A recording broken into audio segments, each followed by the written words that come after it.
Emily Marie was terrified. Her throat was as dry as dust when she tried to swallow. Her eyes stung from the cold perspiration trickling into them. More sweat soaked her palms and fingers, making her task even more difficult. Climbing the bones of the dragon skeleton, while doing her best to avoid stepping on or bumping into the sleeping Sluag everywhere around her. She also hoped with all her might that she did not even slightly vibrate a bone that might awake her enemies. Keeping silent seemed impossible, as Marie's racing heartbeat pounded so heavily, booming in her own chest and head, that she was sure the giant bats could hear it. Below, at the clawed feet of the dragon, Corinne kept watch for any enemy movement. Marie bravely ascended, holding a knotted breath before setting each foot down, ever so slowly and delicately, sidestepping the ferocious demons, some only scant inches from her. After Corinne had boosted her up the lower leg, Marie climbed over the joints of the upper thigh bones before hoisting herself on top of the sternum. Now, she could clearly see the Sluag chieftains, perched between the dragon's two mighty wing flanges. She was close, yet a dozen more bat demons stood in her way. She carefully balanced herself upon the back vertebrae, grabbing one of the lower wing ulna bones.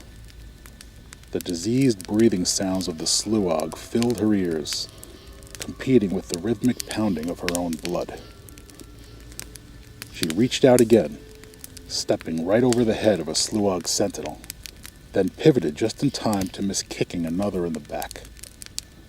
Marie at last stood face to face with the three chieftains in their loathsome slumber.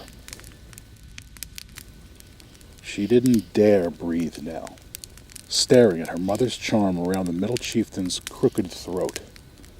She reached out, both her hands shaking as her lips trembled. About to touch it, she could not keep herself from quivering. She stopped, wrung her fingers together until it hurt. Then, with absolute focus, visualized nothing in her mind but wafting feathers and gentle rain, while nimbly lifting the necklace off the demon bat. She clenched her teeth so tightly in fright that her jaw made a sudden popping sound. Marie was sure this would give her away as she drew the charm close, shutting her eyes. When she opened them again in dread, Marie was astounded none of the Sluag had woken. And there in her hands was the globe amulet. Marie turned from them, retracing the steps she took.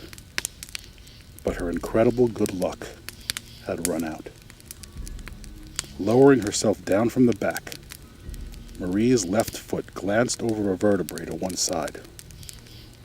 Trying to regain her footing, the bone gave and made a sharp creaking sound. Two of the three chieftains' eyes popped open.